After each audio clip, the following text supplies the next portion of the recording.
Le monde de l'apprentissage en ligne a vécu une transformation, mais alors, une transformation radicale. C'est bien plus qu'une simple mise à jour technologique. On va décortiquer ensemble comment tout le paysage de l'e-learning a été complètement réinitialisé et surtout ce que ça implique pour l'avenir. Et le point de départ de toute cette révolution, c'est un événement qu'on connaît bien, la pandémie. Elle a agi comme un immense accélérateur, un catalyseur qui a forcé une adoption mondiale de l'apprentissage à distance. Ce qui n'était qu'une option est devenu, du jour au lendemain, une nécessité. Imaginez, en l'espace de quelques semaines à peine, des millions de personnes, que ce soit dans les écoles ou les entreprises, ont dû basculer en ligne. Cette immersion un peu forcée, elle n'a pas seulement familiarisé le monde entier avec l'e-learning. En fait, elle a posé les fondations d'une réinitialisation totale du secteur. Voilà, cette obligation soudaine, elle a tout simplement appuyé sur le bouton Reset. Ce n'est pas juste une évolution, non, c'est une véritable redéfinition de ce que sera la formation en ligne pour les années à venir. Alors ce grand changement, il repose en fait sur 3 piliers. Le premier, c'est une acceptation massive. L'e-learning, ce n'est plus un truc de niche. Deuxièmement, une soif de flexibilité. On a goûté à la liberté d'apprendre quand on veut, où on veut, et ça, c'est devenu une attente de base. Et enfin, évidemment, la technologie a dû suivre, avec une accélération folle pour soutenir cette nouvelle demande. La conséquence directe de tout ça, c'est que les attentes de la personne au cœur du système, l'apprenant, ces attentes ont été complètement réécrites. Le manuel a changé. Avant, on était dans une logique de consommation passive, souvent seul devant son écran, à absorber de la connaissance théorique. Aujourd'hui, c'est tout l'inverse. On veut de l'interactivité, de la participation, du lien social. Et surtout, on veut pouvoir appliquer ce qu'on apprend tout de suite. La théorie pour la théorie, ça n'intéresse plus grand monde.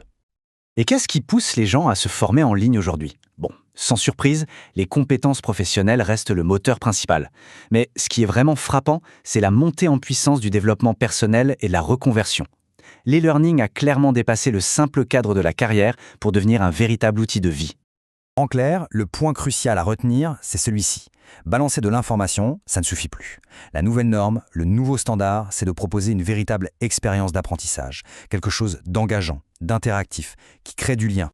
Et bien sûr, si ça change pour celles et ceux qui apprennent, ça change aussi radicalement pour celles et ceux qui conçoivent ces formations. Il faut se souvenir d'où l'on vient. Avant 2020, créer un cours en ligne, c'était compliqué, ça demandait des outils chers, c'était un peu un métier en soi. Aujourd'hui, des plateformes super intuitives ont tout démocratisé. Le résultat, une explosion du nombre de créateurs et donc une concurrence beaucoup plus intense. Et dans ce nouveau contexte, il y a un outil qui est en train de tout bousculer, l'IA générative. Qu'est-ce que c'est au juste ? Imaginez un copilote créatif, une intelligence artificielle à qui on peut demander de générer du texte, des images, des vidéos, presque n'importe quoi en fait. Alors concrètement, pour un créateur, ça change quoi ? Ça résout des problèmes qui prenaient un temps fou. On peut générer des quiz sur mesure, développer un cours entier à partir d'un simple plan, le traduire en 10 langues en un clic, et même analyser les données pour voir ce qui marche et ce qui ne marche pas. C'est un gain de temps et de personnalisation qui est juste énorme. Cette transformation, elle a aussi un impact économique monstre. Il suffit de regarder qui investit le plus massivement dans la formation en ligne. La tech, la santé, la finance, en gros, tous les secteurs qui évoluent à toute vitesse. C'est un signal très clair que le marché des entreprises est en pleine explosion. Bon, maintenant qu'on a posé le décor, essayons de nous projeter un peu. À quoi va ressembler l'apprentissage dans les 5 prochaines années ? Plusieurs grandes étapes se dessinent. Déjà, aujourd'hui, les assistants IA sont en train de devenir la norme. D'ici 2 ans, attendez-vous à voir la réalité augmentée rendre l'apprentissage beaucoup plus immersif. Puis, progressivement, les frontières entre apprendre et se divertir vont devenir de plus en plus floues. L'objectif final de tout ça, des parcours d'apprentissage qui seront aussi uniques que chaque individu. Et en parlant de futur, la façon même de valider les compétences est en train de changer. À côté des diplômes traditionnels qui prennent des années, on voit monter en puissance les micro-certifications. Elles sont plus rapides, ciblent des compétences très précises et sont de plus en plus reconnues par les entreprises. On passe d'une logique de temps d'études à une logique de preuve de compétences. Alors, la grande question, est-ce que l'IA va remplacer les formateurs ? La réponse qui se dessine est un non assez clair. Le futur, ce sera plutôt une collaboration, une synergie. L'IA sera un outil d'une puissance incroyable pour l'efficacité, mais l'expertise humaine, la pédagogie, la capacité à inspirer, ça restera irremplaçable.